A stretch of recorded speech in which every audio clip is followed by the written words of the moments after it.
Hello, everybody. Welcome to Scoobypup'S Ruffview'S. Today, my special guest will be, well, let's just bring him on, and he can introduce himself. How you doing, Papa Pumpkin? I'm great. Hello, everybody who's watching now or watches later. As she said, I am Papa Pokin, aka the Gourd King. We're gonna talk Yes. some spooky today. Yes, very, very spooky. Well, hopefully it'll be very, very spooky. You can only do so much with spookiness. So I should yes. have taken myself off the stage and then popped on abruptly. Jump scared everyone. That'd been great. So we're going to be covering The Conjuring 2, but we're also going to do a quick little review of quick little follow-up on the first video for just the regular Conjuring, the first one that came out. First, before we get started, I'd like to say hello to everybody in the chat. Fox Hills, Losi, Casey's Creepy Creations, which I highly recommend. And just for that wonderful little donation of 5 memberships, I'll give him a little treat.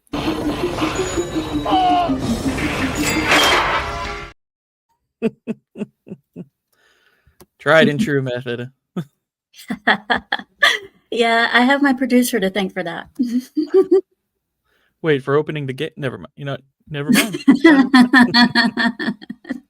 For the clips. So, in case you guys are wondering, The Conjuring 2 is quite obviously the sequel to the first Conjuring, in which the more Elvirus just I swear it's like he wants to do it just for you. He knows there's another guy in here. I'll do a different one this time.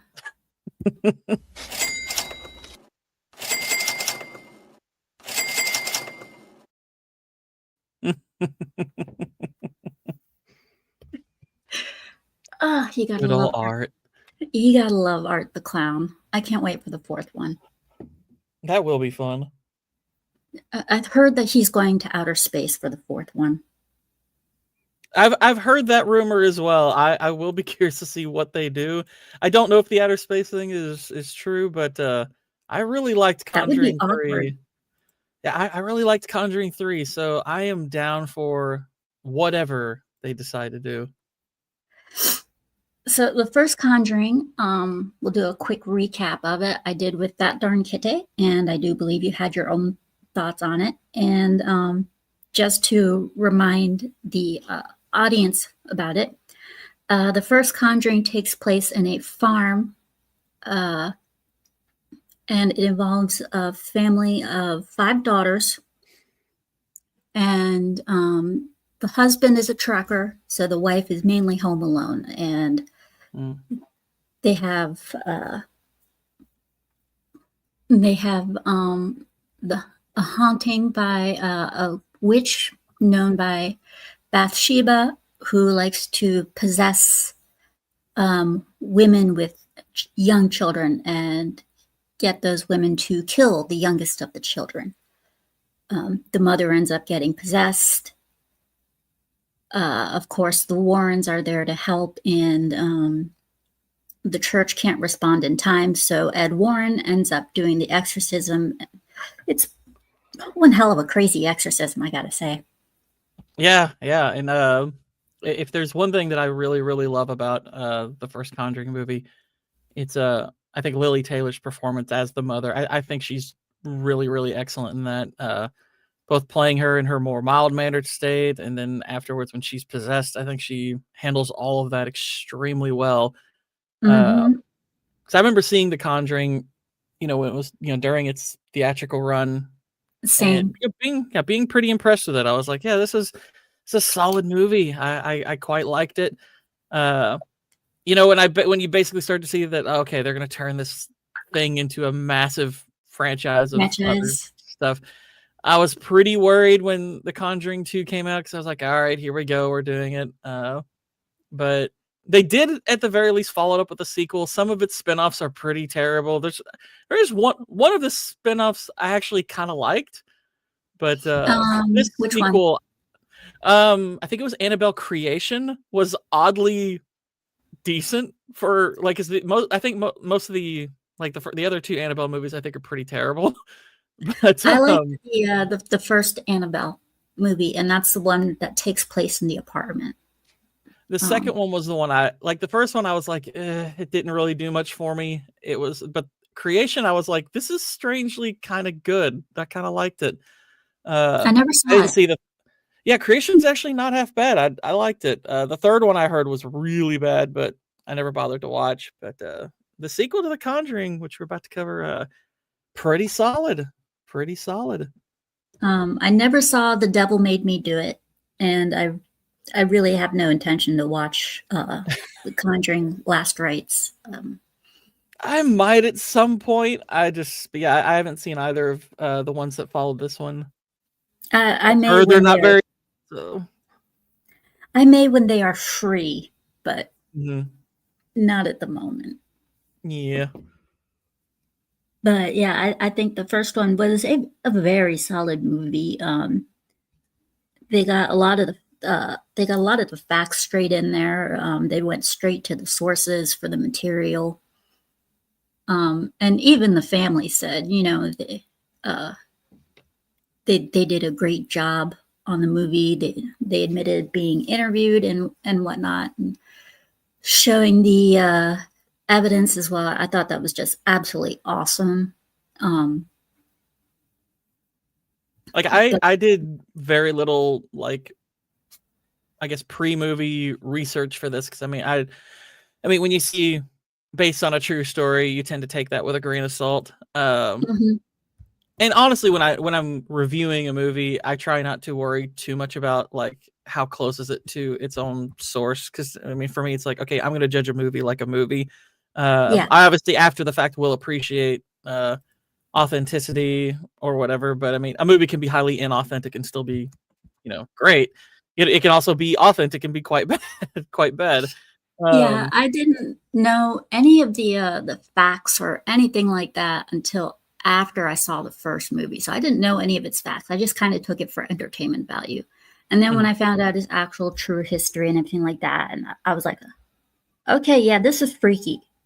I mean, at the very least, based on true accounts. I mean, there are obviously some people who don't think especially highly of the Warrens, think they're, they were con people. I have no idea personally. I've seen some evidence kind of going both ways. I'm like, I haven't dug in it too deeply to have much of an opinion on it one way or the other. But I mean, as far as the movie goes, the movie's fun. I enjoy the movie, so I'm like, I'll judge the movie like a movie.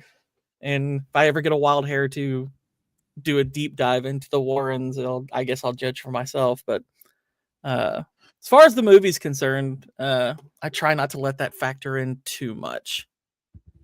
Yeah.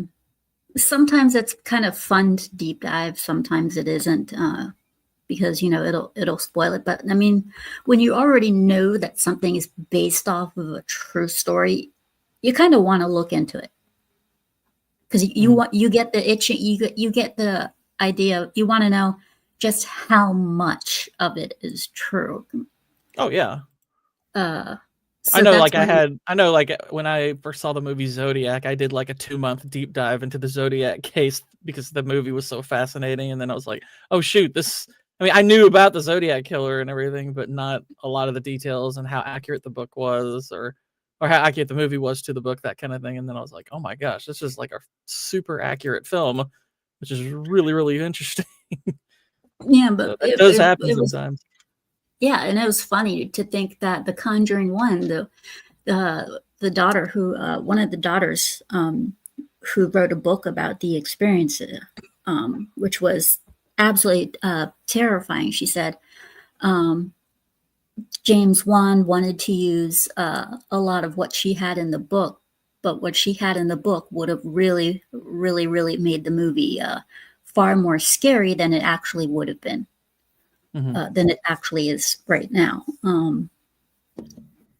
which I found very interesting. And the mother and the daughter said this all didn't start at the farm. She said this started all the way in the city. And what I found very humorous, though, was the name Bathsheba was the name of their dog.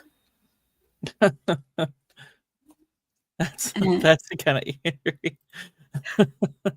Quite a name for a pupper. yes, they were like, we had this we had this African dog for our pet, and she raised it in the air, closed her eyes, and when she opened her eyes, she said, "This dog shall be named Bathsheba." And I was like, that is something that. I will name my dog Bathsheba. It's like, okay. And is your cat Jezebel? I mean, we're gonna go for. I mean, like for me, when the daughter was talking about that on TV and stuff, the first thing that came to my mind was Nazapenwa. I was thinking Lion King. I hear Bathsheba and I think King David and Uriah and all that whole story. But yeah, it's like that's quite a name for a dog. I mean, it's not. I mean, I guess it's a pretty name in a way. It's just there's typically not a positive connotation with Bathsheba. Yeah, she said they had two dogs. One of them did die. Oh, Sadly, the house. She said my mother was just flipping through the newspaper one night. She saw this house, immediately loved it, called the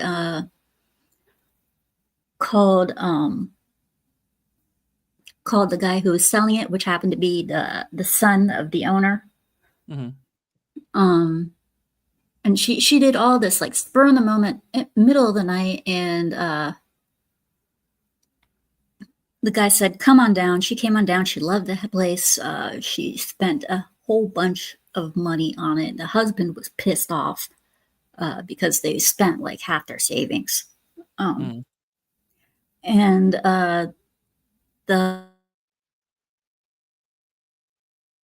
Uh-oh. Scooby's gone quiet, y'all.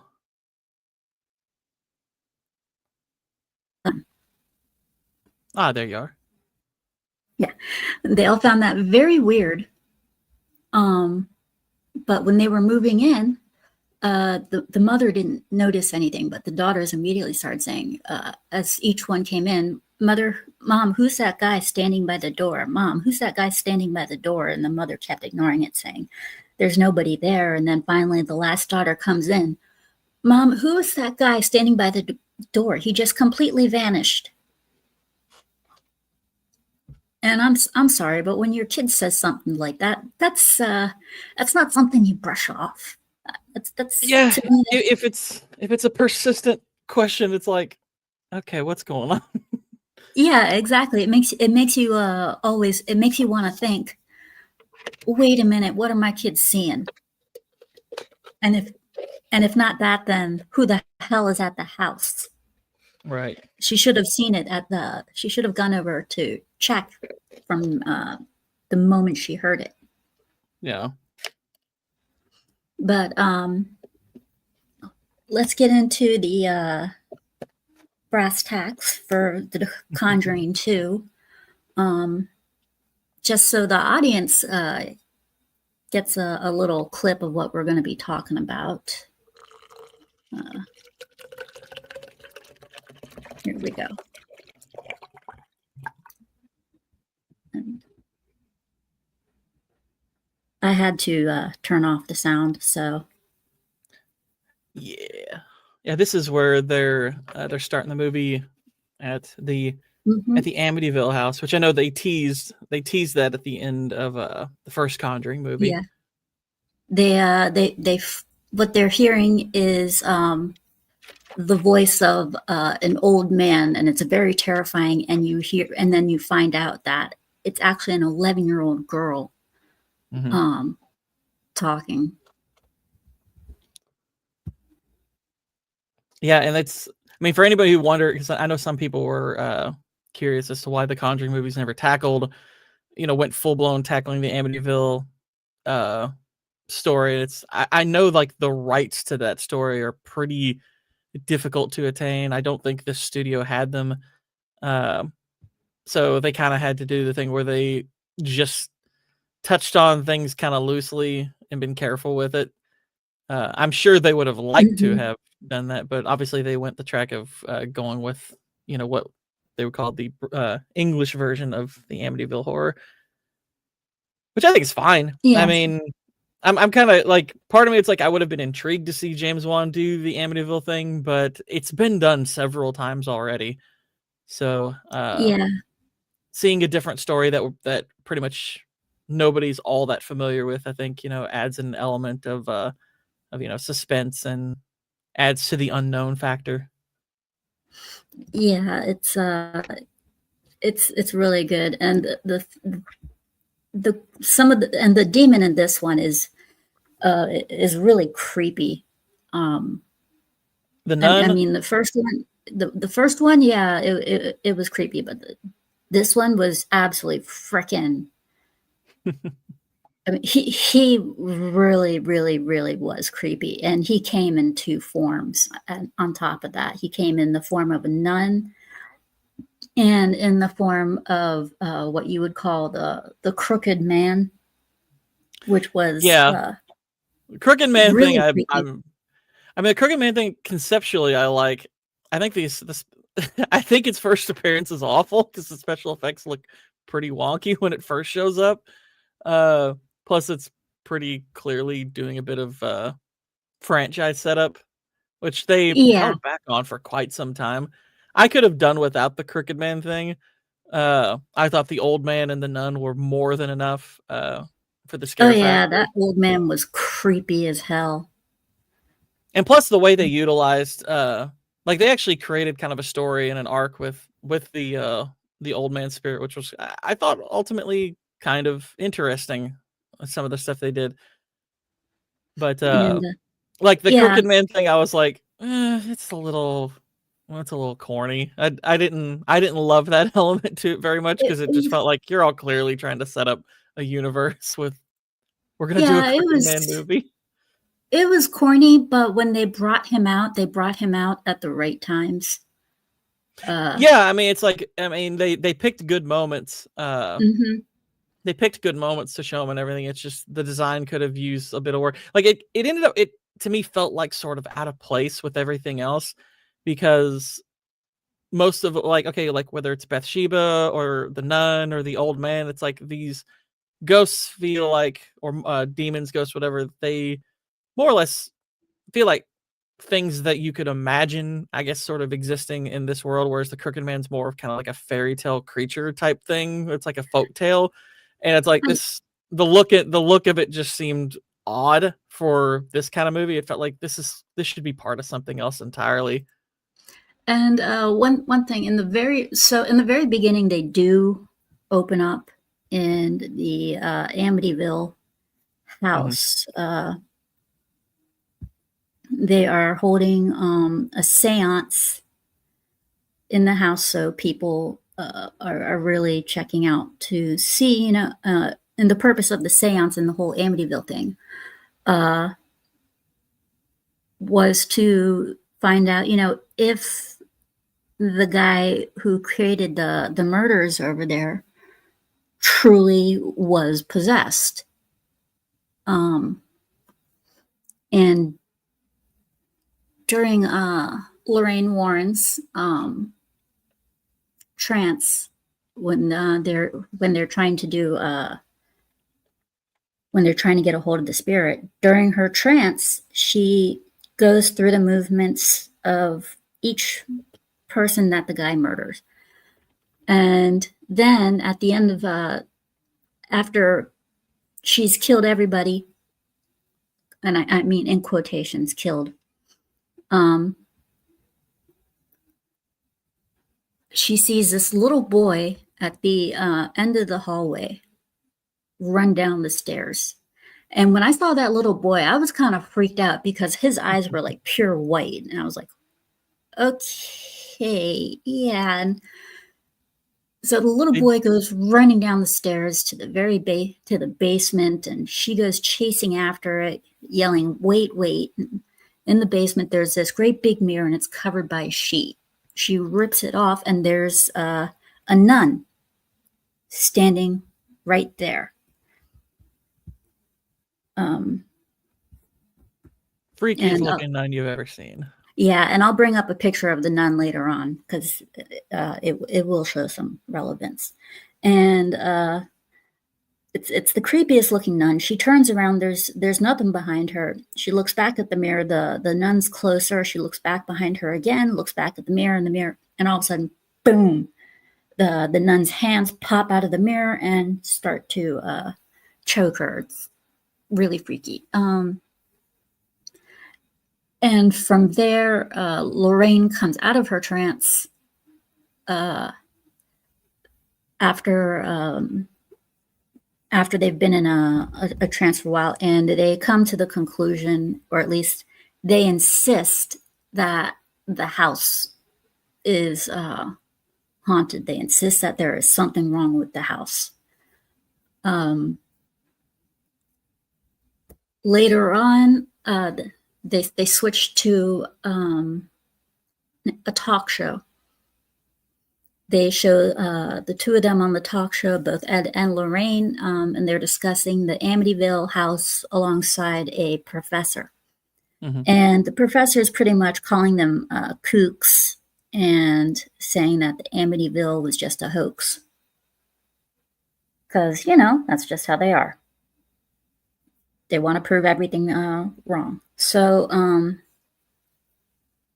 Ed kind of I thought that conversation on that show was pretty funny overall because oh yeah, it was because it reminded me. Ed Yeah, kind of it loses reminded me it. a lot of like kind of the discourse you see on like various like news shows where like they're debating this and that, and like one person will say something harsh and then when the other retorts they're like, how dare you call me that? And I'm like, you were just calling him that, what are you talking about? Yeah, And I'm like, exactly. no, this looks like stuff I'm familiar with watching. Yeah, exactly. And I love how Ed is just like about to lose it and Lorraine holds him back. And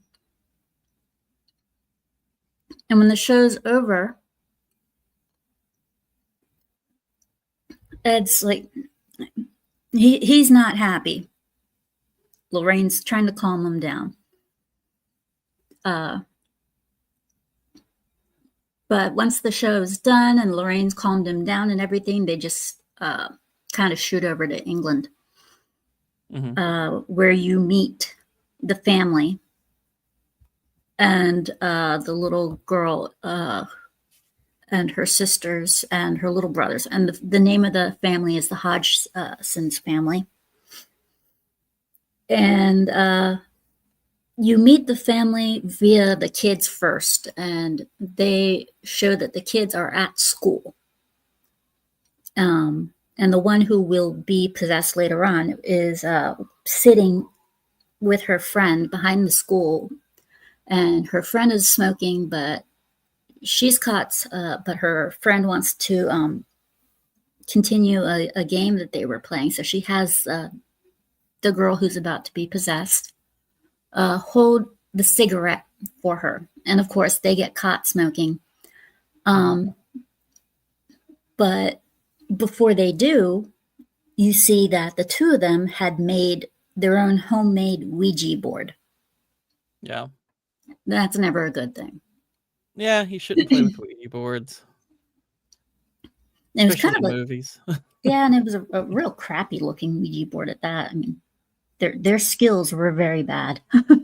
Yeah, it looked like it reminded me a little bit of that Kevin McAllister's battle plan that he unfurled in like Home Alone. Yeah, Like and it would it's like just the bend in Kevin half. McAllister Ouija board. Yeah, and it like bent in half and stuff like that, and had little frills on it, and I was like, oh my god, seriously. So once school ends, she gets back together with her. I think she had one elder sister and two little brothers. One Yeah, had it was two, so it was five. I think it was. I'm not mathing today, so I think it was a family of 4 kids, I believe. I believe. Yeah, I believe so. There's the main girl, and then The she's the older older sister, sister, and and then then the the two sons. Yeah, yeah. so it was It really there's not a whole lot of like there's the boy that has the stutter. he's not shown a Get, lot. well, he's shown a little bit more prominently than I think the like I barely remember the other brother to be perfectly honest. Like I remember maybe one scene with him where he decides to go into the kitchen and say, "Hey, we've got to stand up to these things and all that." But that's kind of the only like the one scene where I guess he's featured prominently. And if not for that scene, I would have forgotten about him altogether. Yeah, the sons, the sons are barely noticed. I Mhm. think the elder sister is actually shown more than the actual little boys. Like they kind of use the boys, I guess. Like the boy that has the stammer, it's like they do. I think they use him to kind of utilize the whole idea of like standing up to bullies and all that. And I'm like, okay, that's fine. The other one, is I think he's the one that they are more or less trying to introduce the Crooked Man through, which kind of feels like its own little side subplot. Which again, I think they could have cut all that stuff out and you wouldn't lose a thing uh, Mhm. for this movie. So yeah, that's probably why if not for the kitchen scene, I probably would have forgotten about him. But yeah, it's like they do at least all get more or less your screen time. Though the older sister is just there to get like thrown around and messed with. Uh, she doesn't Mhm. get a ton of character work. She really just gets tossed around a ton. Yeah, and the mother is also a more prominent figure in the Right. movie as well. Mm-hmm. Um, but after they introduce you to the kids, they then fast forward to them going home. Uh, you find out that they do not have a complete family. It's a single mother with 4 kids, Mm-hmm. and they are very very tight on money.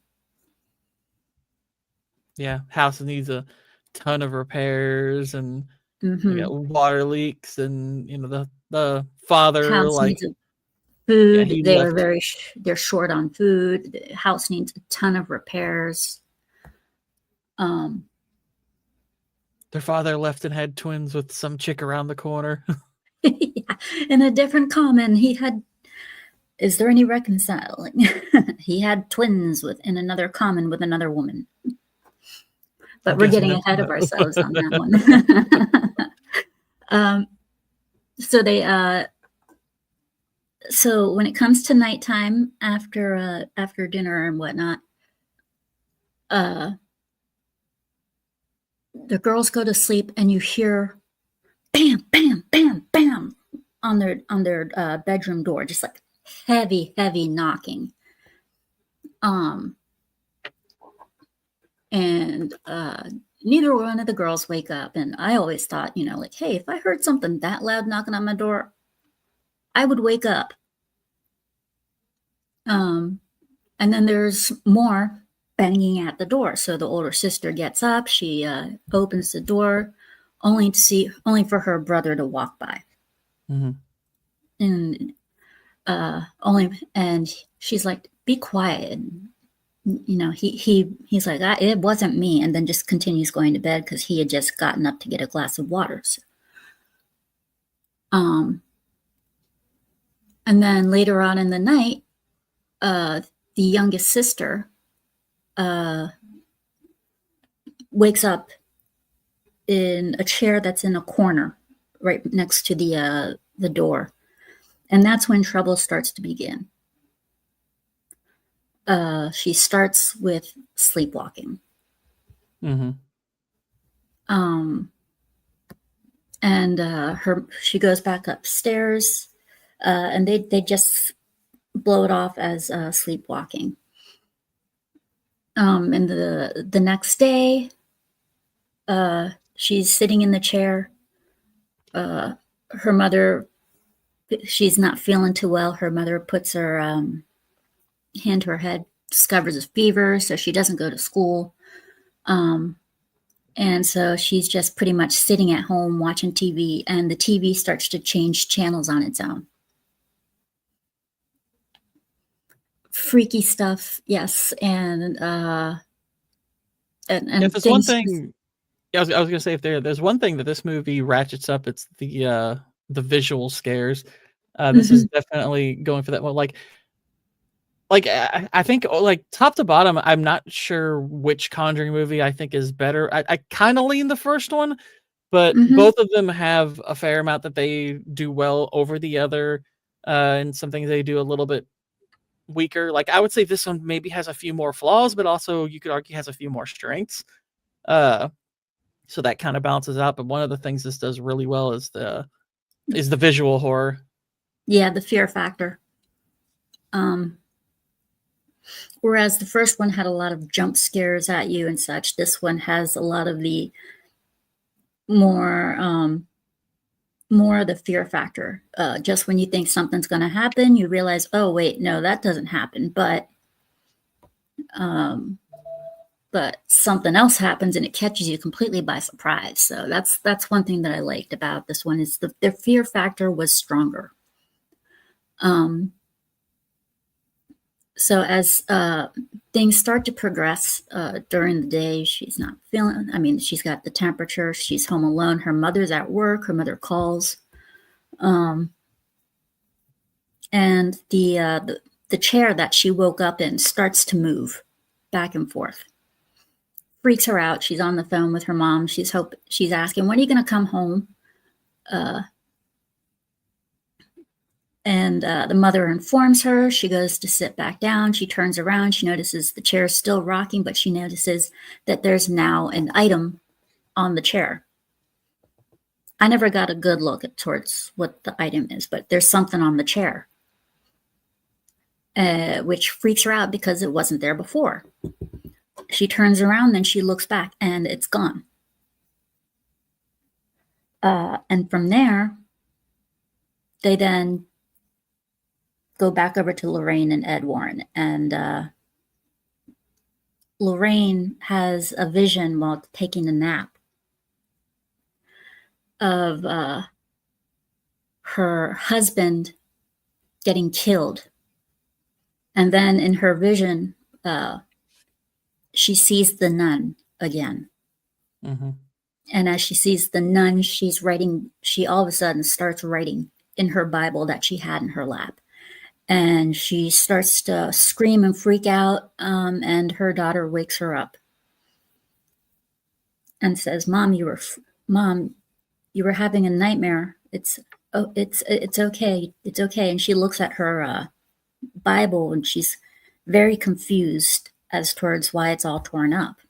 So she goes to see her husband, and her husband goes, I just had this urge to just get up and draw. I had this weird picture that I thought I'd just get up, I was inspired to draw it.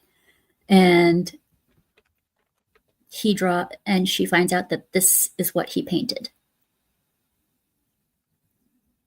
Not a good sign. Mm-hmm. Shortly after this, you find out that the hauntings with they go back to they shoot back to England because shortly after she sees this, she tells her husband of her fears and such, and that maybe they should stop before things get really bad for them. So then they go back to, the movie goes back to England, and you see that things are progressing. The little girl, she's afraid she's going to sleepwalk again, so she ties herself to the bed, to her own bed. Only in the middle of the night to be yanked right off of it, but still attached to her bed. She crawls back onto her bed, highly confused. And then weird things start to happen in the bedroom, like strange sounds. Someone's talking to her and stuff. And her older sister wakes up. And it's like things just start happening in their room. It's crazy. Their beds start shaking. A strange man appears in front of the young girl, and there's knocking on the door, and they're freaking out like no tomorrow. And the mother comes, and she wants to know what's happening, and they tell her. She doesn't really believe them. She's looking around. I don't see a man anywhere. And she starts to look under the bed, and she looks under the bed for the youngest daughter and finds the Ouija board. Mm-hmm. She also finds out that the older sister and the younger sister had been playing with it as well. Excuse me. And shortly after all that occurs, the little girl starts to show signs of possession. Really, really, really bad possession. Which this is one element where I do think this one ends up being a little bit superior, is because the victim specifically is a child. It adds an extra layer of empathy. Like, I mean, it's like, oh gosh, I mean, like the first movie, it's bad enough. It's like, okay, they're going after a woman, and who ultimately, they are trying to get her to do terrible things to her family and whatnot. But, the primary victimhood we're seeing in that is, the mother, whereas here it's being enacted onto, a young girl, and it's just like, oh gosh, this is horrible. Mm-hmm. And before we continue, I want to acknowledge these memberships real quick. Trunks, this is for you, sweetie. Beetlejuice. It's showtime. And Casey's Creepy Creations. Thank you for all the ones that you do. And this one's for you.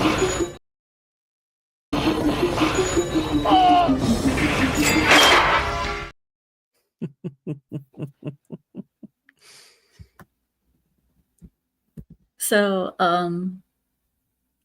yeah, so the mother finds the Ouija board, and she's not too happy, not in the slightest. And because of that, she thinks that they're just having nightmares and stuff. And she also admonishes them for even playing with the thing. And so in the middle of the night, they just decide to go back to sleep. I can't recall, after she admonishes them, isn't it right after that where the dresser just gets shoved up against the door? Like, yeah, she goes immediately from being against them to, oh crap, they're right. Yeah, the dresser and stuff goes flying in the room. Dresser gets shoved up against the door, and that's when everybody just kind of gets together, goes to the neighbor's house. Like, there's a little part of me that, if I'm the little girl, I'm like, oh, thank you, demon. I didn't want my mom against me. And the demon's like, oh crap, I should have used that. So they go over they run across the street to their neighbor's house. They tell the neighbors what happened. The neighbors call the cops. The cops go over. They say they didn't find anything, so they go back over to their house. And they're telling the cops, this isn't fake. We did not imagine this. And the cops are like, well, we didn't find anybody. And they're like, great, we're hallucinating. And all of a sudden you hear a thump, thump, thump going around the house.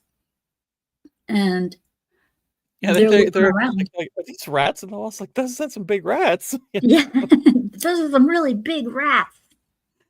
And they're looking around to find out where it's coming from, and they discover it's coming from the walls. And so they grab a chair and move it over so they can, see just where into the walls, to see if there's and what happens? Chair slides away. Yeah, Demon was like, "Excuse me, I was sitting there," and just Yeah, moves it right back into the kitchen. It's like, even "Oh." puts it in the right place, positions it right back, just kind of brings it to the table, flips it around so it's all nice and pretty. So we have that happen, and that's I do when, think the reaction of the cops is it's amusing. Like, yeah, like, it borders on being almost a little too funny, just because they just are very calmly walking out like, "Well, I think this might be above us and this everything." is past us. Yeah, it's like I probably would have been happier if they had act a little bit more freaked out, because it's like, holy crap, we just saw a chair independently move on its own across the room and back to the kitchen. This is some freaky stuff. And then maybe you could have the female officer say, I'll tell my church about you, and maybe they can get the church to help you or something like that. But Mhm. it's like, I And they were get like, that this is this not the is kind of out of our movie that hands. yeah, it's like, I get that these movies, there's not a lot of opportunities for levity, and it is more or less kind of funny the way they act, but at the same time, I'm like, I think it probably would have made more sense for them to be a bit freaked out by seeing that. Yeah. So their house. So then they go back to their house the next day.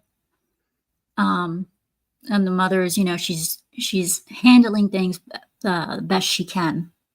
And the news reporter comes up to her and he says, "I heard about what's happening with your home. I'd like to do a news report on it." And she's thinking, she's in the mindset of, oh, he's here to make fun of us. And he said, obviously the cops can't help you, but maybe if we get this out into the news, somebody who can help you will see this. So she agrees. And next thing you know, it's all over the news, the papers, the creepy house that has the happenings. It's all over the news. And on the news, they interview everybody who's been near the house, been in the house, including the two cops that were there. And it's funny because when they're being interviewed, they have this petrified look on their face, like it's something they don't want to remember.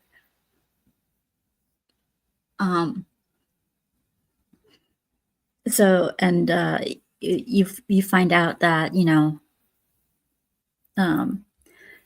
more and more news reporters are coming over,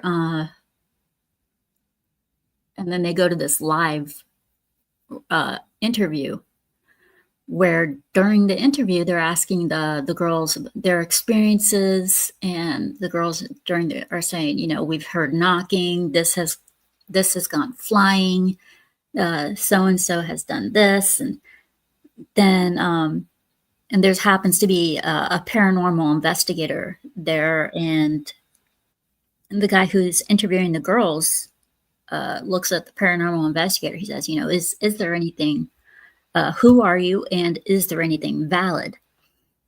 And the investigator says, yes, we've found things flying like in circles in the girls' rooms, such as Legos. He said, we've even enticed the spirit to talk to us via knocking. So the interviewer says, so if I tried to do the interviewing for the knocking with you, do you think he'll answer? And everybody's like, you do what you want. So he tries. Nothing happens except for the little girl starts to move around a bit. It's like something's bothering her. And then all of a sudden, the lights start to flash, and she becomes, her head goes down, and she starts speaking in a voice that's not her own. And And they're like, oh no, it's the wrong part of Britain coming out of her. yeah, exactly. And she sounds downright. I do think it would have been a good place to add a joke, but it's like, oh, maybe she really has been smoking. Yeah, This exactly. gets all old and gravelly. So you find out that she's briefly possessed. Of course, everything's recorded. The church gets notice, and then they go to the Warrens. They play the tape for the Warrens, the recording only, but not the video, but the recording of the voice. Mm-hmm. And they mistake it for an actual man who sounds a bit senile, a little bit confused. And the pastor from their local church says, this is an 11-year-old girl. Which shocks the hell out of them, and they want them to go visit England. And Lorraine, based on the vision that she saw, says, no, I don't want to go. But Ed talks her into it, saying, we'll only be going we'll only be going to consult. We're only going to be there to watch, see what happens. If it's all fake or whatever, we'll just go home. Nothing more, nothing less. So they go there, they meet the family. Lorraine wants to have a heart-to-heart with the little girl. And the two of them sit down, and the little girl tells her, I've lost all my friends. And she's giving Lorraine a bye-bye, a complete list of what's been going on, how it's affected her, why she's been so depressed. And Lorraine's like, well, demons, they want to do this. This is how they break you down. This is how they possess you. And she gives her own history to the little girl, saying, and the little girl's like, and nobody's believes me. Everybody's staying away. And Lorraine tells her own history, saying, nobody believed me either. And I had all these problems. And then I finally found someone who believed me. And then I married him. And then she says basically the story of her and Ed meeting.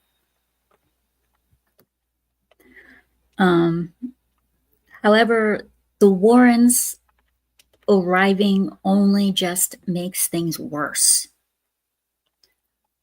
While the Warrens are staying at the house, the family, you get to meet finally the crooked man.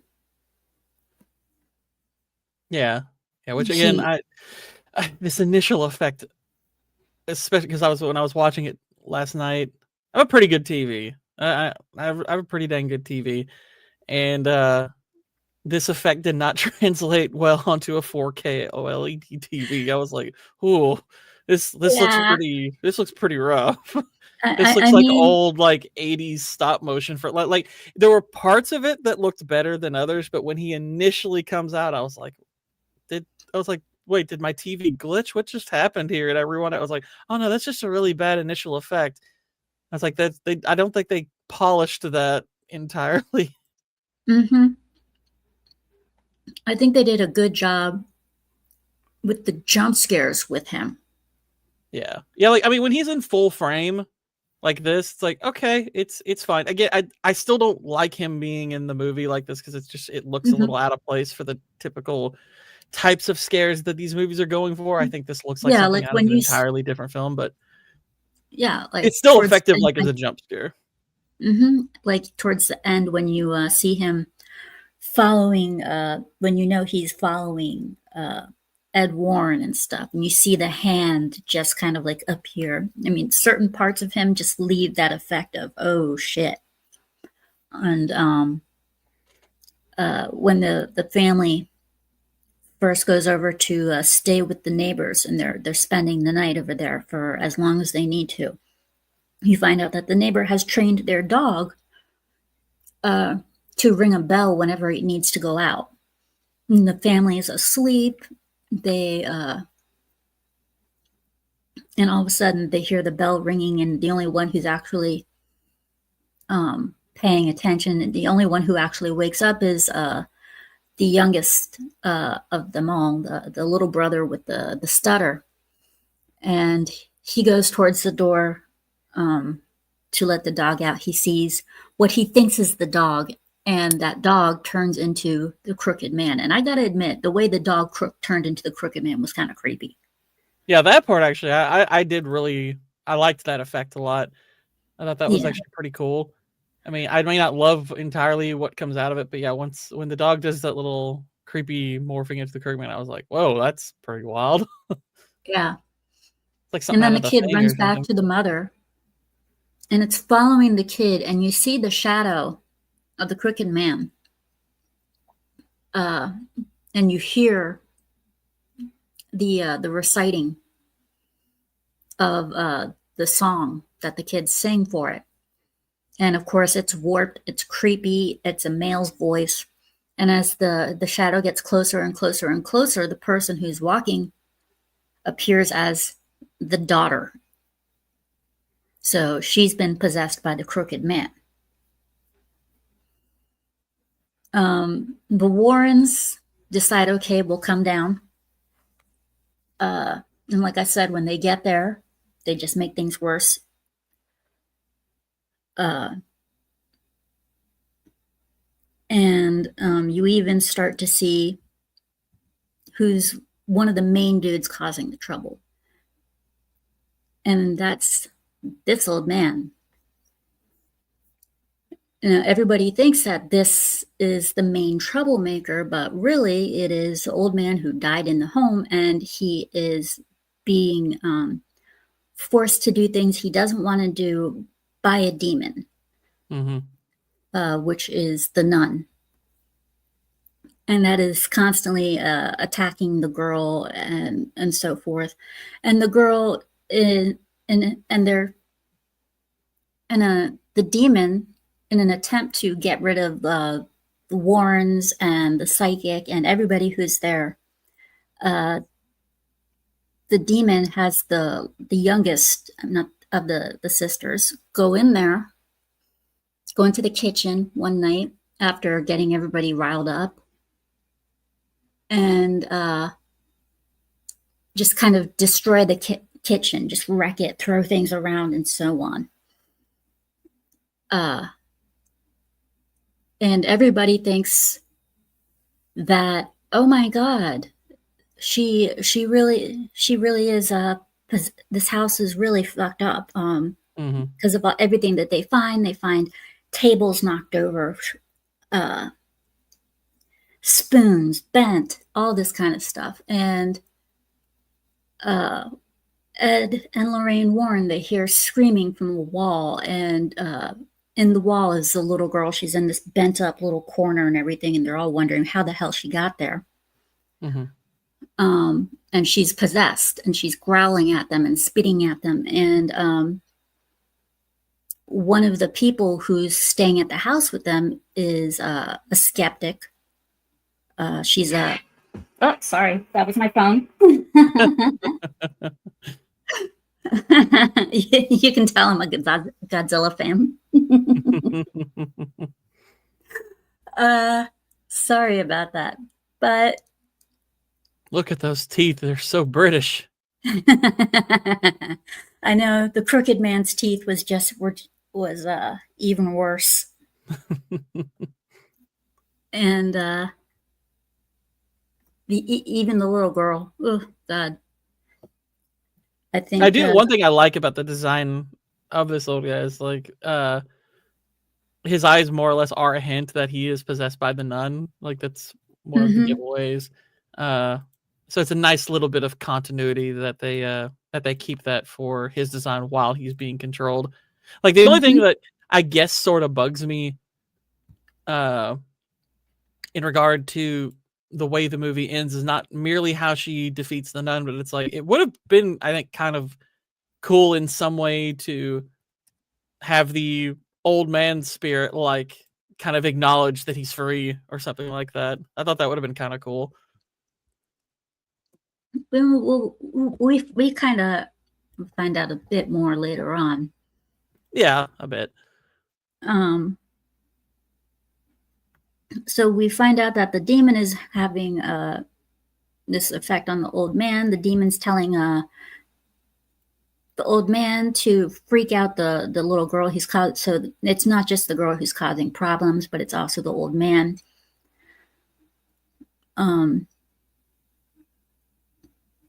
And eventually, they're convinced that there's something wrong with the house, and the psychological analysis lady who she makes a living off of proving things that are wrong. She calls the Warrens out as well as the other psychic and says, I need to show you something. And she shows them that a recording. She shows them a video cassette, and in the video cassette they show the little girl running around throwing plates, bending spoons, and jumping on top of tables, and then getting into the wall herself somehow. And so that pisses off the Warrens. It saddens the psychic, and the Warrens decide, okay, you know what? You just wasted our time. We're leaving. So, of course, the Warrens leave. The psychic who is there is saddened and upset that they gave up so easily, even though in their position, it's not necessarily that they're leaving because their time was wasted. It's this piece of evidence, because like they're there on behalf of the church, and they're trying to present evidence, and they're like, look, even if we believe you, the second this is shown to the church, they're going to treat like they can't have the appearance of the hoax. Like there's like part of the reason that I think they have the TV show scene is because of what Ed says afterwards. We're trying to advocate, on behalf of the church, that not only that these things happen, but that, we'd like to help when they do. And then with this scene, it's kind of bookending that in a way where it's like, look, even if we believe that this is happening with you all, the mere fact that this tape exists as it is and makes it, this whole situation have the appearance of the hoax, will be enough for the church to say we can't really get involved, because it'll undermine our ability to help in the future if we do. Mm-hmm. So, but and I think for me, like the hardest part about that scene is not just that I actually really like the other guy, the one with I can't remember his name, one with who's balding and has the glasses and everything. Yeah. Who you brought up? The other psychic.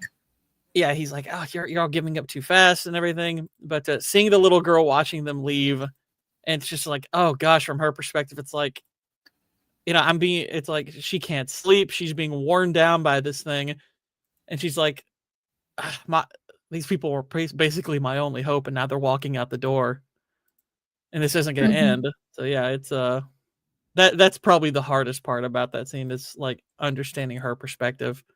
Especially when it comes to the Warrens having said earlier that we need to take a leap of faith and believe these people, and then this happens. So it's kind of like, oh shit, now we take a leap of faith, we try and trust these people, and these people, they pull what in their mind is that they think they based on what they just saw in the video, what seems like a fast one, because even Lorraine says, I don't feel anything in the house. She couldn't feel any spirits, any demons or anything. She said, I can't feel anything from the house. I can't feel anything from the girl. So she couldn't come up with anything either.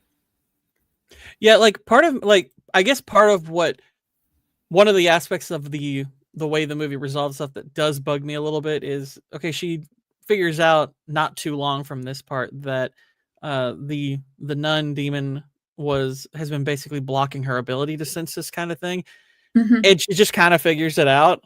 And I would have liked to have seen that reasoned out a little bit differently, or there been some kind of hint at it.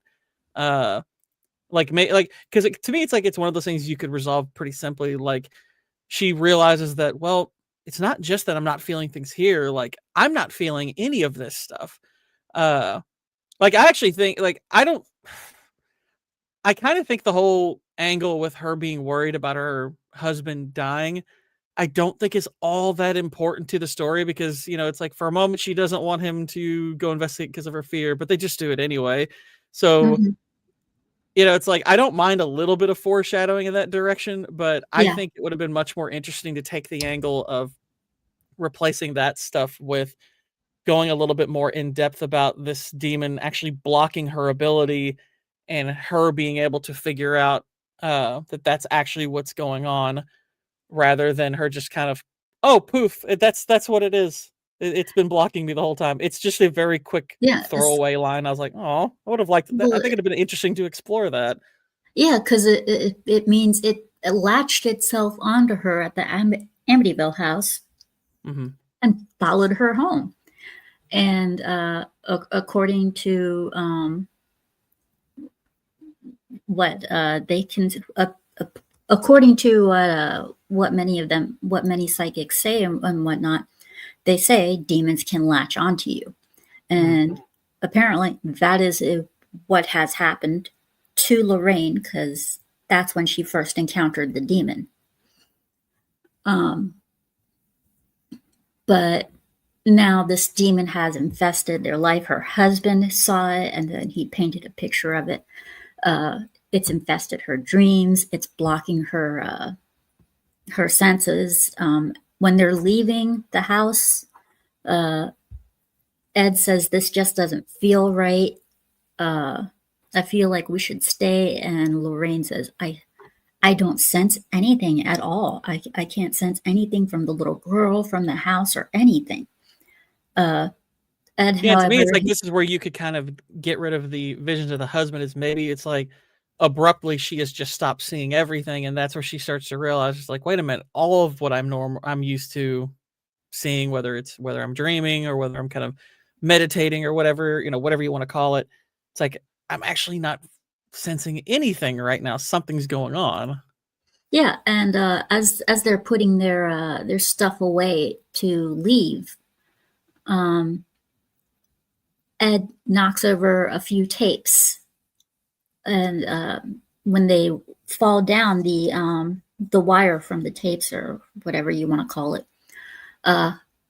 comes flying off as well, and they form a giant X. So something in Ed says, there's something we're missing here.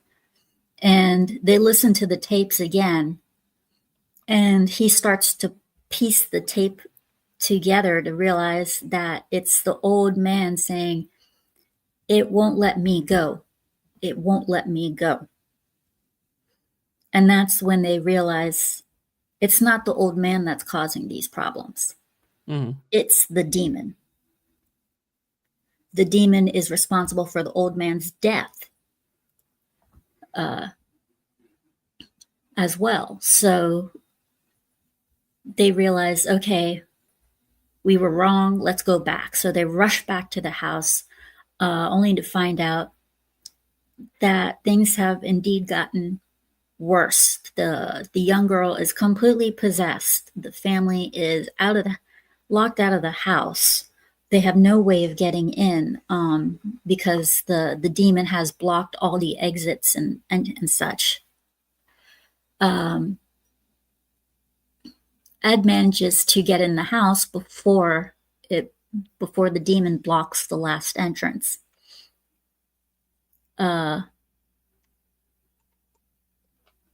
Unfortunately, though, what he doesn't realize is it's a trap. And as he's making his way to the girl, the demon is slowly following him. He even sets a trap to blindside Ed while he's looking for the girl. As Ed is looking for the girl, he turns the knob to a water pipe, and the knob goes flying off of the water pipe and hits Ed, and Ed goes. He gets really disoriented. His vision is a little bit blurry. So he's just kind of searching around with his hands trying to look for the girl. And he finally comes across the girl. She's completely possessed. She's standing at a window. She's about ready to jump. And there's a thunderstorm going on outside. And Lorraine is outside freaking out because she's afraid that her husband's going to die. So the neighbor's husband runs over to get an axe. He starts chopping away at the basement door so she can get in. She manages to get into the house just in time for her husband, because the tree in front of the little girl got chopped in half, and it forms this little spear that she saw in her vision that her husband lands on and gets killed through. So funny enough, this was the look on my face yesterday when I saw that Amadeus remake trailer. They're remaking that? Yes. Which I have so much contempt for that, because that's my favorite movie of all time. The best thing that came of that release is, like, I think it was Synesthetic was the account that I saw the trailer from, and great, it's not really necessarily against them, it's like they're just sharing the trailer, but I actually ratioed their post about the trailer, just basically saying it's like, this is unforgivable, they're bastardizing the best movie of all time as far as I'm concerned. But yeah, and they're doing the whole race swap thing with Mozart, and I'm like, oh, give me a break. We're doing this crap too. I'm like, this is ridiculous. But yeah, I'm just, ugh. I adore that movie so much. It's been my favorite movie since I was probably about 20. So yeah, this was about the look I had on my face when that was shared with me. I was like, are you serious? We're doing this? So he finds the girl in front of the window. She's completely, totally, and utterly possessed now. No turning back. He sees her. She's about to jump. The window gets blown apart. She falls forward. He rushes over, catches her, but at the same time falls out with her, but manages to grab onto the curtain, the window curtain. But as he's holding on to the curtain, it's slowly, bit by bit, becoming unhinged from what it's attached to. And Lorraine, she's as fast as she can, she's making her way to him from the basement, through a flooded basement, up the stairs, as fast as she can to her husband, even though the demon keeps on trying to keep her from getting to him. He's almost on his way to fall, and she manages to finally get in. And the moment she steps into the room, the demon appears and blasts her against the wall and holds her there in place. And unfortunately for the demon, she knows its name, because back when she had her chance, her nightmare that her daughter woke from, the stupid ass demon told her its name, and she wrote it down in her Bible. Which, yeah, that's one thing I was just like, no demon I don't would necessarily actually do that. Well, it's not even that. It's that, but it's a lot of mechanics conveniently making their way into the story when they need to. Like this is one of those things where you build this up early. Like to me, it's like this is where you could have used the scene with the skeptic Mm-hmm. to go a little bit more in depth about what they do, because like that scene, you could have made that like 2, 3, 4 minutes longer and have him probing them rather than just outright saying, well, they're frauds. Like say, okay, well, how exactly do you stop a demon? You know, how do you gain control over that and everything? And you could say, well, there's various methods, and you could have one of them being, you know, if you name the demon, then because demons like to hide their identity, you know, hide who they are, what they are, you know, that's one way to Mm-hmm. gain control. It's like that could be one of the ways that you mention. And this is kind of like if you had investigated these elements, you know, do a bit of world building and investigate the mechanics of how you stop them, I think you have a far more interesting movie, and you do a much better job of justifying the way this ends, rather than it just kind of all coming about at the end where everything just kind of gets figured out with a couple of throwaway Yeah. lines, and then she just walks in. And we don't even know. I mean, it's like, okay, we know that she said she quote unquote wrote the demon's name down, basically cutting it into her Bible. And I'm just like, how did she get that name out of those cuttings? Like, I got the V part, but where's the Well, rest of yeah, it? it was Or like maybe one. go a little bit in depth Yeah, about it what was that like demon one is. letter. Yeah, because I mean that Mm-hmm. name, that demon, that is a real demon name from old literature that you could have given a little bit of background over. Which I Yeah, think and again, I think investigating this stuff would have been pretty interesting. yeah, and then when later other Conjuring movies come out, and I mean like via the various universe overall, uh, you find out that you really need to watch The Nun before you watch uh, The Conjuring 2 and The Conjuring. Mm-hmm. Just like you Like need to to me, it's watch. like I guess one way I would think of to maybe write this out is if you like the person who names the demon having control, it's like should be somebody with the authority of the church. Like you can incorporate that. Maybe the way they find the name is by maybe somehow speaking to the old man. Uh, Maybe he knows the demon's name or something like that. Like there's ways they could have gone about this to, I think, make this movie work significantly better. Because Mhm. to me, the more you understand about how they can win, the more plausible these endings feel. Because like to me, that's kind of one of the biggest weaknesses of both of these first two Conjuring movies is they resolve themselves just a little too easily to where it kind of Yeah, feels like, oh, because okay, that's a little hammy, but she just comes in, the demon, pushes her up against the wall. She sees that it's the nun, and she goes, "I know your name. I have dominion over you. I condemn you back to hell." And of course, the nun roars, screams, changes forms, then just poof, disappears. Mhm. Um, and she runs up to her husband just when he's about to fall, and brings him in as well as the little girl. And of course, then they call an ambulance. uh, Little girl is okay, you know, just like the first one, clean up. Mhm. Um,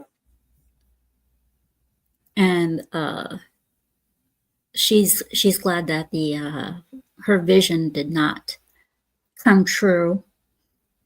Um, they go home, and they show that you find out through epilogue that the mother spent the rest of her years living in that apartment and dying in the exact same chair in the exact same spot as the old man. So the demon never left. Um, and then they show where Ed and Lorraine are. And they show that and then they show him going into their their little museum of haunted items. And he pulls out the Crooked Man toy that they played with. And he takes it and he pushes aside the little music box that you see from the first Conjuring movie and puts it next to that. Mm-hmm. And of course, happy ending. He and Lorraine. Do you think they ask for these objects, by the way, or do they just steal them from the house? Like, hey, make sure you grab that Crooked Man thing, or you're gonna add that to the museum. No, I don't think that they steal him. I think that they probably ask and explain why. I'm being slightly facetious, obviously. It's kind of funny to me, this idea of every time they perform one of these acts, they've got it's like always like taking a souvenir from it. Yeah, exactly. It's like they're taking a souvenir. Hey, honey, remember when we did? Yes. Remember like, yes. like I was like the mother been like, really? I mean, I kind of about 8 dozen crosses you all could take. And they're like, no, they want this one. Oh, sure, okay, Crooked Man thing. All right, fine. Trust me, you're gonna need the crosses. We just want this one thing that a demon just happened to pop out of and tried to kill me with. And and this is one of the other things about this movie that's a little weaker, is the object seems to have a lot less of a connection with the overall events. Like in the first one, I know they take that I can't remember what type of object it is, but there's a lot more of a connection between that and the events. The Crooked Man thing is just, it's one of the several facades that the nun takes on. And I'm like, is that really the most prominent? I mean, if you want like one of the more prominent objects, I guess it's hard to put in Carry On, but I guess take the chair. Maybe you should take the chair. Yeah, what they took in the first one was the little boy's music box. I mean, the little girl's music box. Mm-hmm. And that music box belonged to the little boy that lived there that was murdered by his mother. Okay. And whenever she played it and the music stopped, she would look in the mirror and then look behind her and she would see the little boy. Right. Like that, like that object, I'm like, okay, that object made sense, I think, while they took it. The Crooked Man thing, I was like, I feel like that one's just kind of loose, a very loose connection to what's happening. But yeah, gotta have a spooky object. Gotta take it home. I mean, I would have taken home the fire truck. I mean, that thing was flying. That thing, yeah. Oh yeah. That little fire truck that just like went right into the boys' room, and those little boys had nothing to do with it. I think a lot, and plus personally, I think a lot of those kids' toys that have that make all that racket, I think they're demonically possessed anyway. So I'm like, yeah, let's get these out of the more like if I were to ever have like a baby shower, I would tell all my guests, look, if you bring anything that requires batteries to make noise, you will be asked to leave. You can bring books and you can bring hard objects. If they make noise, get out. I'd be like, you are not allowed to bring Furbies. You are not allowed to bring trolls. You are not allowed to bring anything that makes noise or requires batteries. And you are not allowed to bring dolls. Mm-hmm. It's like bringing a toy that requires batteries. That's just like winning a car on a game show. It's like, oh, so thanks for the tax. Thanks for the taxes I have to incur now. Thank you very much. If you're bringing me a toy that's going to make noise and I have to buy batteries for it to keep my kid happy, you're not doing me a favor. I know, like it's like, oh, this is you bring them a toy truck, and oh, this is a great toy truck, and you find out like later on, just like the Chucky doll, batteries not included. Woman turns over. There's no freaking batteries on Chucky, and yet this thing has been moving around. And it's like, woman, did you not check to see if batteries were included or not yet? Those things aren't cheap.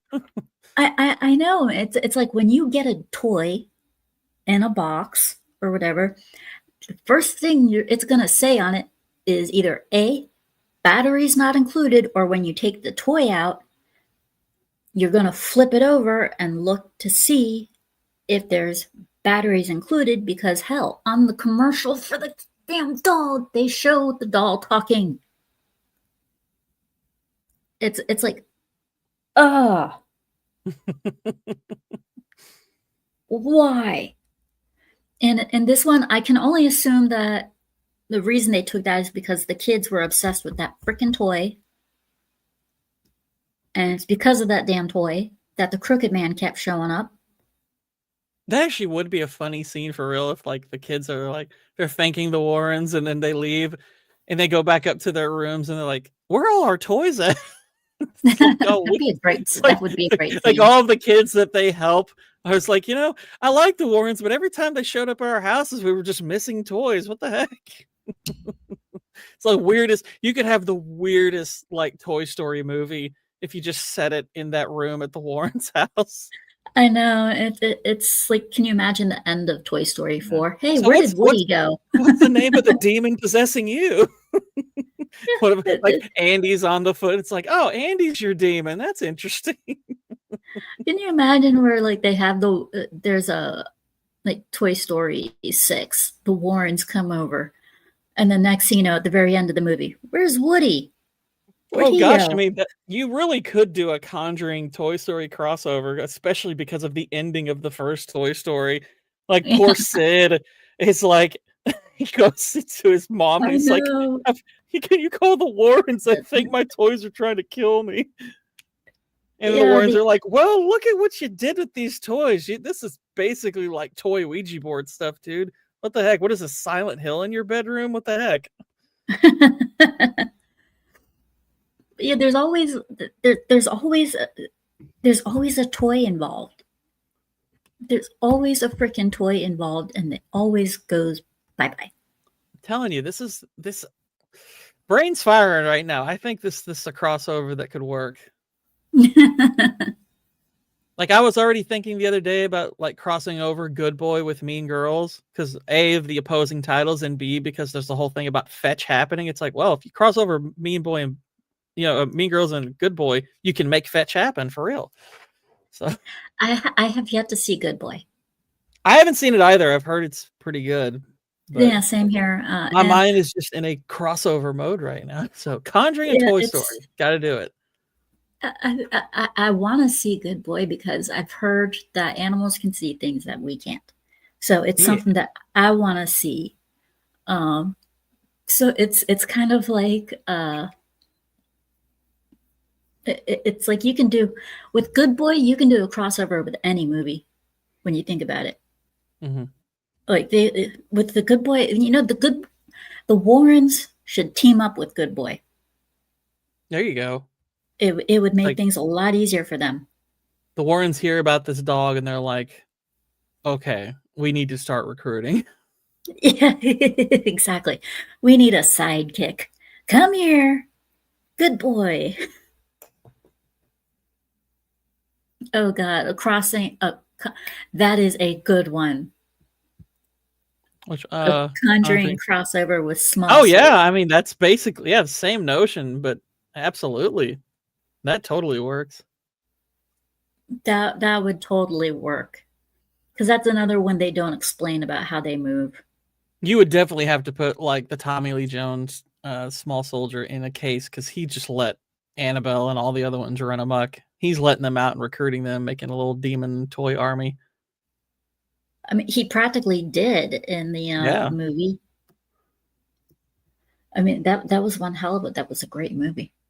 He starts putting like advanced chips in the demon toys, and it's like, oh crap! You gave hell access to our nuclear arsenal. What are you doing? You put munitions chips in demons?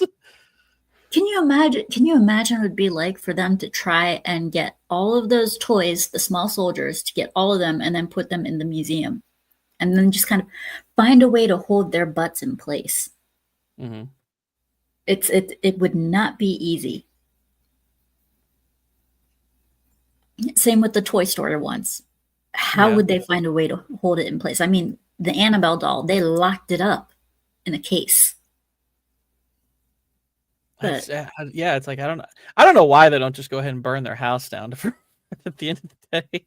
It's like they're like, maybe we shouldn't just let this stuff go. Yeah, especially considering that museum is attached to their house. Maybe they shouldn't have done that. It's kind of like, seriously, that might not have been the world's best idea. Yeah, it's like if y'all really, it's like if y'all are really like, hey, it's better to, keep the genie in the bottle, like they say in the first movie, and just keep these things out of people's hands. And I'm like, okay, I get what you're saying, but you're all not gonna be in this world forever. So what happens when you're gone? Uh, you might need a more permanent solution for getting rid of this stuff. Maybe, I don't know, drop it down a several 100-foot mine shaft, or again, incinerator. Maybe if that, why can't that work? I know. It's if I were them, I would not take the stuff home and then put it on a shelf and leave it there. I would take the stuff and burn it. Mm-hmm. And if not Again, burn it, we're doing the crossover thing with Toy Story again, but now the incinerator scene is a good scene. you know what? No, it's like Home Alone now. The laughing incinerator that's at Kevin's. That's at Home Kevin's Alone house. and The Conjuring actually could totally work. Oh yeah, Kevin sees the incinerator laughing at him. Keep laughing. Basically, the robbers break into a house, not realizing that it's a possessed child, and he's just setting all these horrible traps. He's possessed by the God. demon in the furnace. Oh God, that would be one. That so many of these movies would be great if you just drop the Warrens in there, and just like, let shit happen. Yeah, let's go. Just let everything happen. Hell, you know what? Stick them in the new Amadeus remake. Yeah, I mean that's might as well. It's like let's just go a different route than the real Amadeus. And I mean, or stick them in the most recent version of the Chucky movie. That was a horrible. Oh my God. Yeah, I haven't heard good things. The doll looks horrid. The story is absolutely crap. To put yourself by watching that,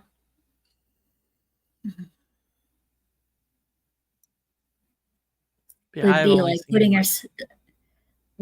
putting yourself through all of the Star Wars Rey trilogy a second time, but you race swapper.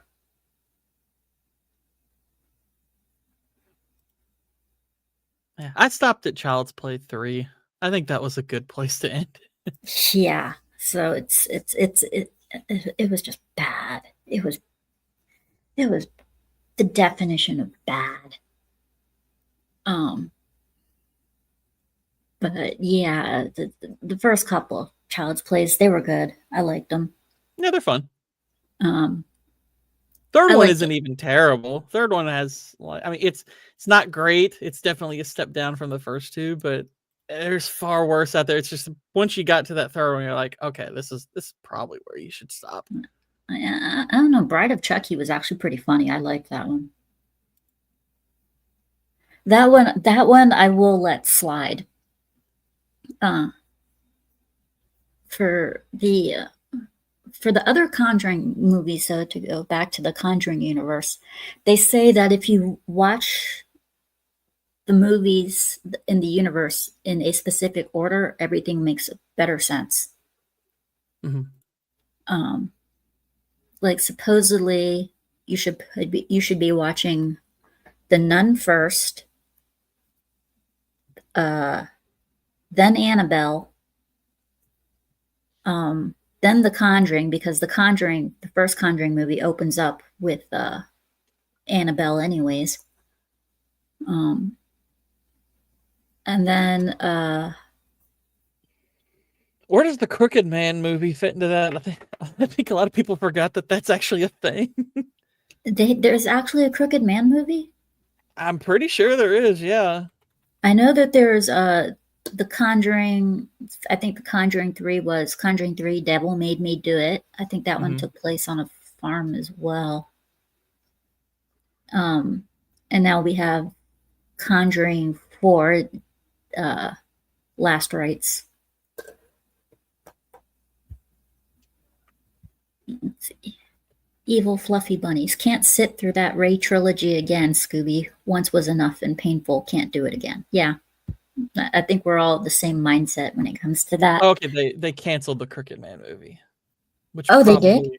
Yeah, they were going to make a Crooked Man movie. Holy crap. What I was thinking of is they did a recent Hellboy movie, and that was called Hellboy the Crooked Man.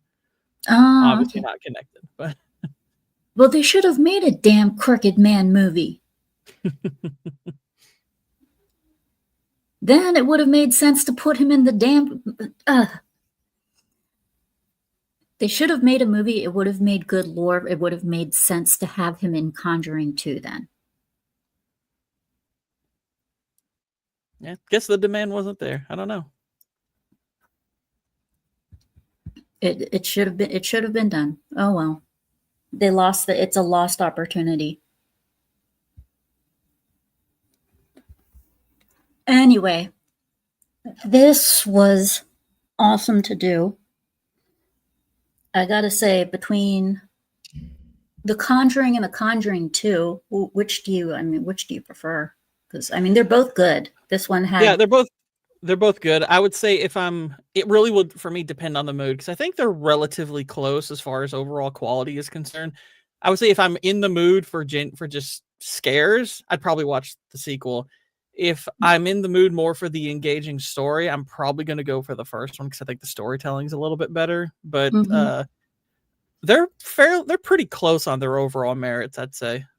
Yeah, I think they're both pretty solid. The first one is a little bit better as far as fleshing out a story and including jump scares a bit, because that one did have its moments of like the chills down the spine.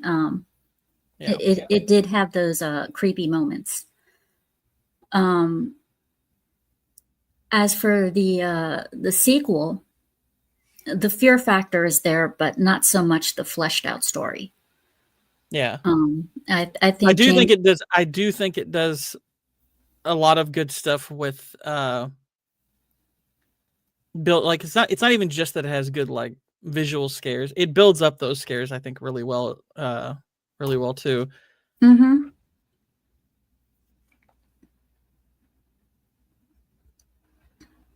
Let's see. Casey's Creepy Creations at Scoobypup. Toys are great ways to expose evil to kids because are loved by kids. Because toys are loved by kids. Yes, it is. I'd have to say I like The Conjuring 2 because of the scare factor. There are times where it catches you off guard. And like I said, just when you think something is about to happen, you're completely wrong. It's kind of like a slasher fix. Just when you think you found out who the murderer is, you find out you're completely wrong.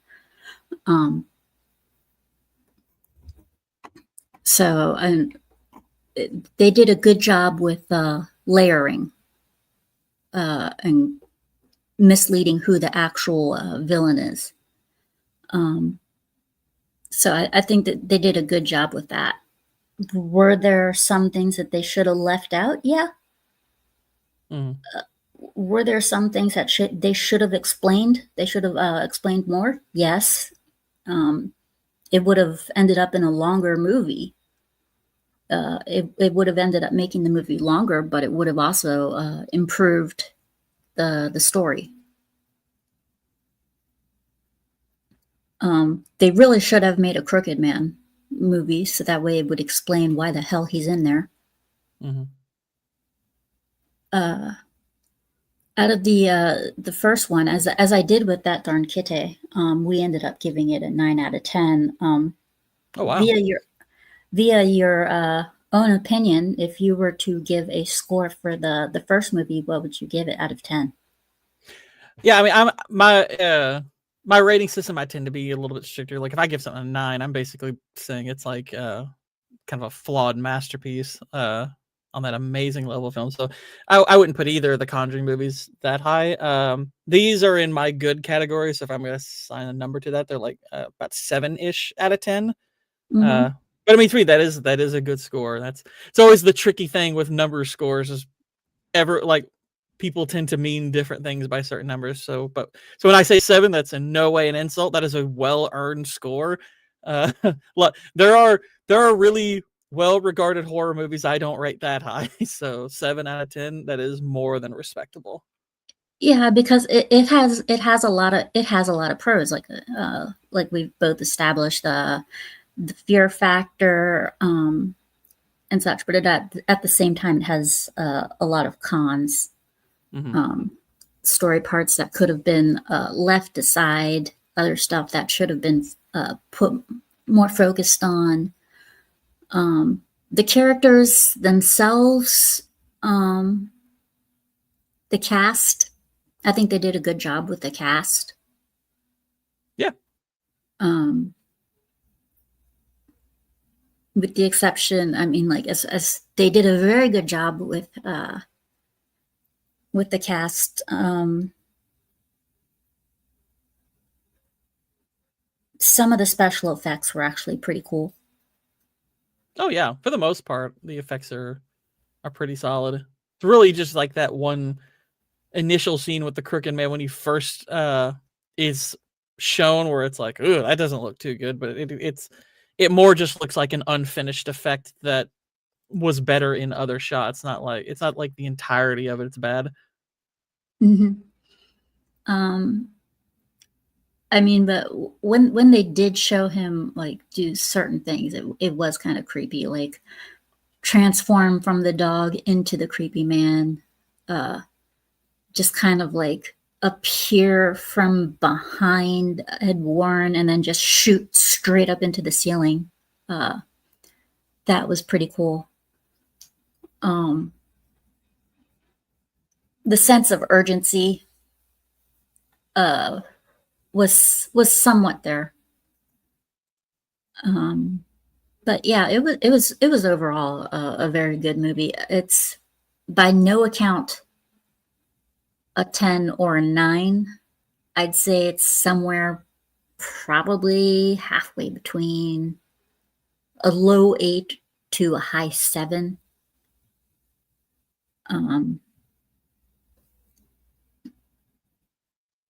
But I would have to agree with. I would probably give it an 8 though. That's fair. I mean, it's. So would you be okay with it? Would you say that it's roughly a little bit of an 8 as well? I mean, no, I mean, for my own scale, I am pretty firm on giving it a 7 personally. Mm-hmm. But yeah, that's just my personal scale. Like 8, when I give something an 8, it's like we ventured into territory where I'm saying, okay, this is a great movie, which for me that's a tough distinction to earn. So Yeah, so I like wouldn't the first one. call either Conjuring movies necessarily great movies. I think they're good movies. Yeah. And oh crap, I forgot to put my 7 up here. I forgot to put the I agree with the 7, but for the sake of since this is what I have at the moment. Oh, okay. Yeah. We'll give to me, it that. as far as this is your show, I think your score is final. But yeah, we can go with the bronze paw. We'll give it that. Yeah. Since I forgot to put on the 7 the 7 paw PNG. That one is more like a certificate. It's not quite best in show, but it's on the podium. Yeah, it's not quite best in show, but it's there. like a thank you for participating.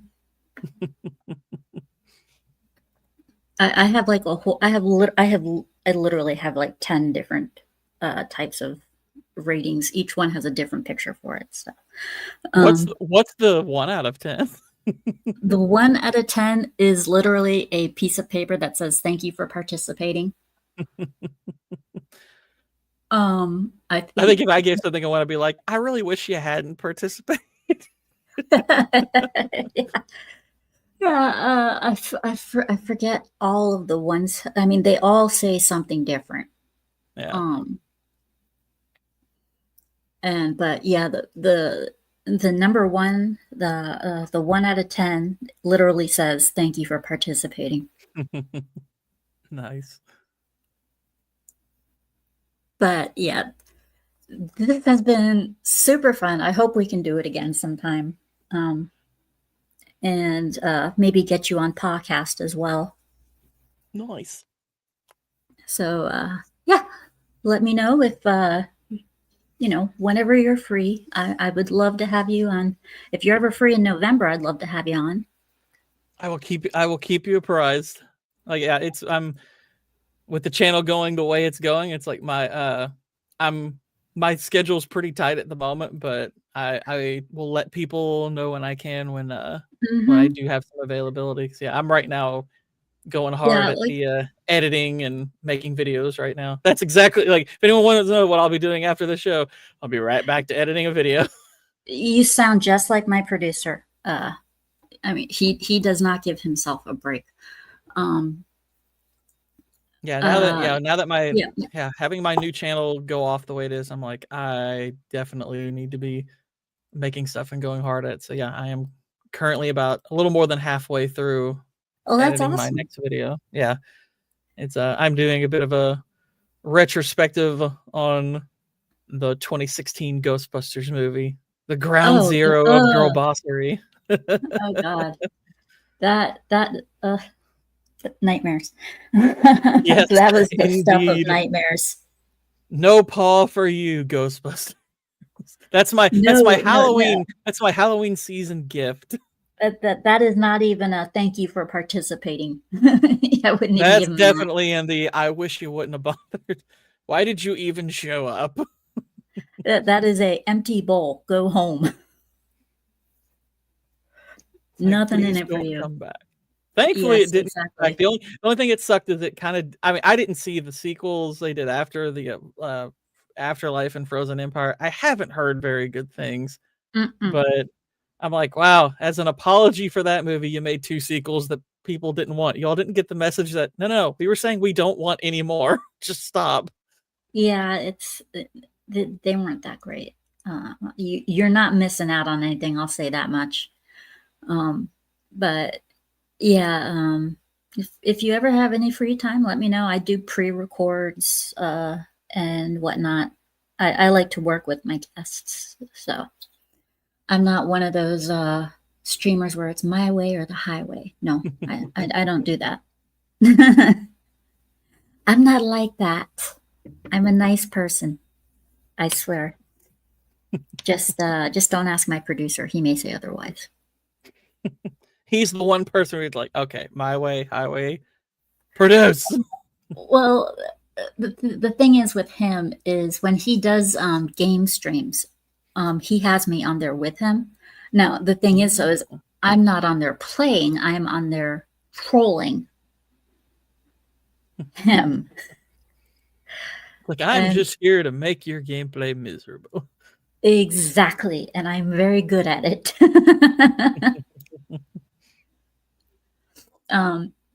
Because right now he is playing a modded version of Doom, and he is playing as a mage in it. Wait, what's he And playing? a modded version of Doom called Schism. I think And I've heard of this. he's playing as a mage by request of the audience. And I like to continue. I like to get on his ass about being a really shitty one. So yeah, that's what I do with my producer. So he'll probably say I'm mean for that, but yeah, it's a skit. I appreciate that, evil fluffy bunnies. Yes, yes. Everybody sub to Gourd King. His link is not only in the chat, but after this, I will post all of his links on Twitter and I will post them on YouTube. I know I have several channels if anyone's curious. Like, okay, so the Papa Pumpkin channel is the primary one. I think that so let's see, that might not be the right link, because I think that I don't have the 42 in my link anymore, I don't think. Should I put that in our private chat? I will slap every single link that I find on there. Yeah, I'll go ahead and I'll put mine in the private, because like that was my link at one point. Yeah, I posted it in the private chat. Like that's the link to my primary channel that I am almost exclusively operating from now. It's like I will still do stuff with the gaming channel from time to time. It's just right now I'm a little bit busy with trying to make this this current one work, because it is, has very quickly grown in popularity. Yeah, for me, I only have this one channel because it's much easier just to run one. Sure. Yeah, it's much easier to just run one. So this is where my game streams are. This is where my reviews are. This is where my podcast. That's my podcast is my flagship show. So this is where you're fine. You're fine, by the way. For it's not even necessarily the incorrect link. It's just it's an updated one, because that was the link for a little while. It's just I updated it. Okay. So yeah, so you'll find all my stuff on one channel, and it's the name of my channel is exactly what you see on YouTube. It's just at Scoobypup'S01. It's no different. I kept my stuff very simple because I myself I get easily confused when it comes to certain things. So I'm just going to keep this simple. So yes, thank you for coming on. Hopefully we can do this again soon via podcast or another review. And it doesn't have to be November. It can be December or anytime after that. Rightio. Thank you for having me. This was a lot of fun.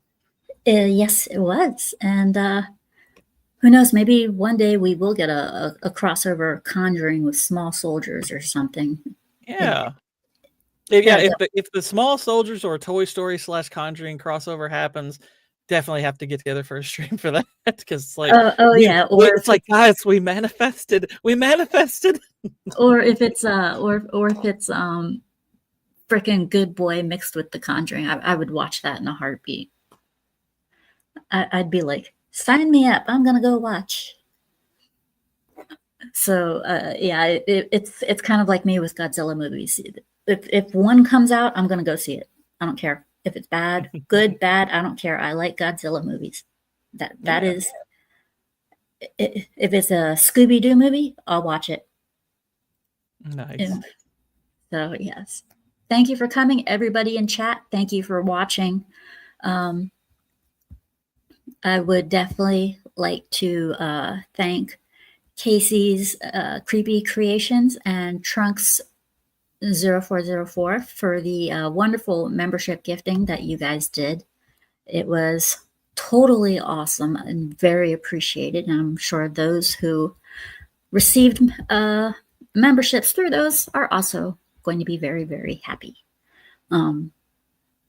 So like, subscribe, follow. When the stream is over, refresh, leave a comment, become a member if you'd like memberships.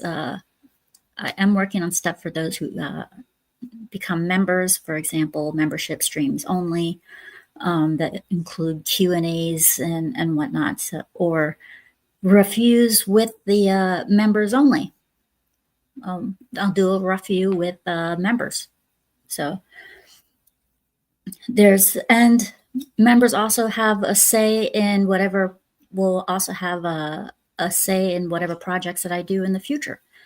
So yes, and like, subscribe, follow to Papa Pumpkin, Gourd King, especially him, our wonderful guest. Thank you. And all links will be put up on Twitter and YouTube, and may you all have a great afternoon, evening, morning, whatever it is for you. Bye. Bye.